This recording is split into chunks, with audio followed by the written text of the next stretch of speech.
BSc computer सायन्सचा online exam form भरायचा आहे.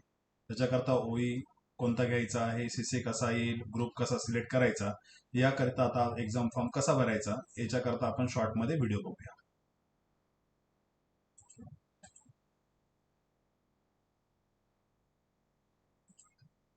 सगळ्यात पहिले तुम्ही कुठे जाणार, SPPU एवढं टाकलं तुम्ही विद्यापीठाच्या वेबसाईटला, ऑथराइज वेबसाईटला येणार.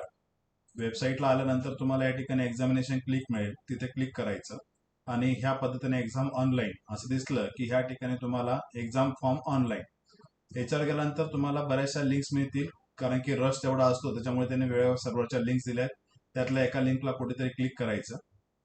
क्लिक केल्यानंतर तुम्हाला ह्या ठिकाणी एक्झाम फॉर्म ऑनलाईन याच्यामध्ये तुम्हाला जायचं स्टुडंट लॉग इनला. इथे गेलोय प्रोसीड टू लॉग इन. इथे स्टुडंट लॉग इनला जायचं. ज्याचं लॉग इन असेल त्याने क्रिएट करायचं आणि ज्याचं लॉग इन आहे त्याने लॉग इनला जायचं. लॉग इन करताना दोन वे आहेत, एक आहे ईमेल आयडी, दुसरा आहे मोबाईल नंबर. आपण शक्यतो सगळ्यांनी मोबाईल नंबरनेच सगळे ह्या ठिकाणी रेकॉर्ड्स मेंटेन ठेवलेले आहेत SYचे FYचे. त्याच्यामुळे आता आपण जाऊया FYच्या याला, नंतर SYच्या याला. SYला जो आयडी तयार केलाय तोच वापरा इथे.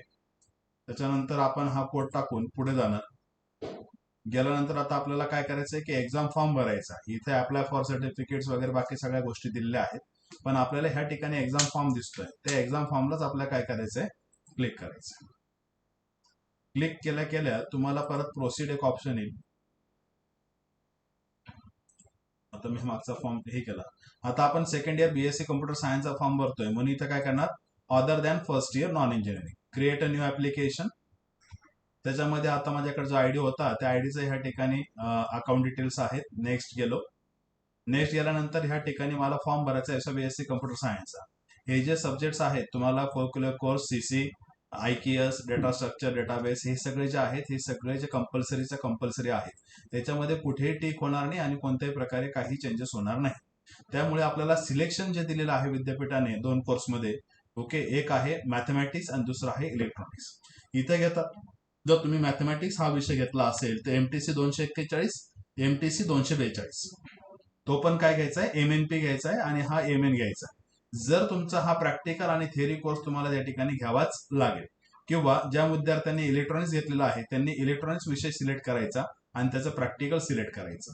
मग या ठिकाणी मी आता काय केलं, इलेक्ट्रॉनिक्स विषय घेतला आणि त्याचं प्रॅक्टिकल त्याचंच घ्यायचं. जर तुम्ही मॅथ आणि बाकीचे प्रॅक्टिकल टाकू नका आणि घेऊ पण नका, ओके. तसं त्यांनी व्हॅलिडेशन दिलेले आहेत. आणि नंतर तुम्ही मराठी घेतलाय की हिंदी घेतलाय, आपण घेतलाय मराठी विषय, ओके, म्हणजे भाषा. आणि ह्या ठिकाणी भाषा काय करणार, ह्या ठिकाणी मी क्लिक करणार. मग माझा ग्रुप पूर्ण झाला. याच्यानंतर ग्रुप पूर्ण झाल्यानंतर तिथून काय झालं, सगळ्या फील्ड डिसेबल झाल्यात. मग आता मी ह्या ठिकाणी काय करेल, सेव्ह अँड नेक्स्ट करेल. सेव्ह अँड नेक्स्ट केल्यानंतर आपल्याला ओई सिलेक्ट करायचं बाकी अजून. मग आता ओई सिलेक्ट करताना काय करेल, ओई आता आपण घेतलेला आहे कॉमर्स मधला. ज्या ज्या महाविद्यालयाने जो जो घेतला असेल त्या पद्धतीने ह्या ठिकाणी क्लिक करा. नंतर या ठिकाणी कॉमर्स अँड मॅनेजमेंट, मग आपण घेतलेला जो आहे तो कॉमर्स. आणि कॉमर्समध्ये आपण एक विषय निवडलेला होता, तो होता बॅचलर ऑफ कॉमर्सचा 2024 क्रेडिट पॅटर्न मधला.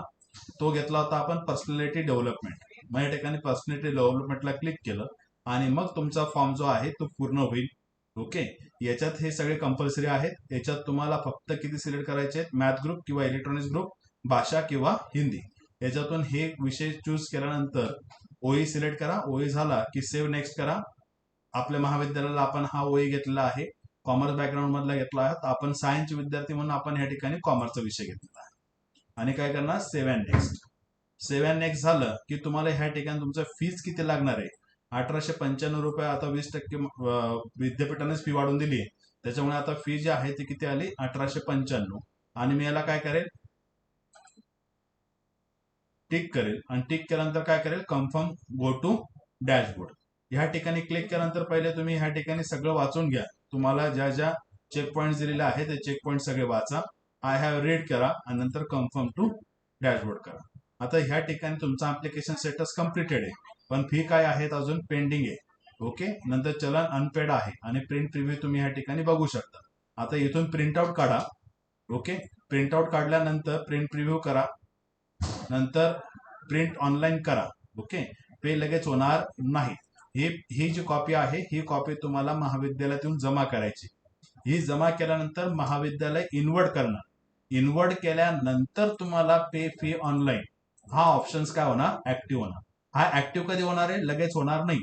प्रिंट प्रिव्ह्यू जायचं, प्रिंट प्रिव्ह्यूची प्रिंट काढायची, प्रिंट काढल्यानंतर तुम्हाला तो फॉर्म महाविद्यालयात जमा करायचा आहे. महाविद्यालय तिथे ओके करेल, इन्व्हर्ट करेल. इन्व्हर्ट केल्यानंतर तुम्हाला त्या ठिकाणी काय होणार, ह्या ठिकाणी सगळे इन्फॉर्मेशन दिले.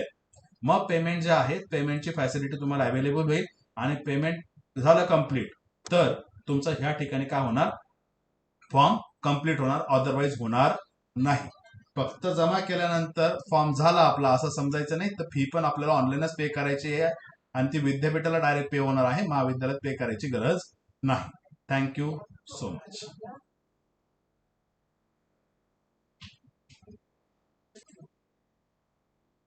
तर काही अडचण असल्यास महाविद्यालयात भेट द्या.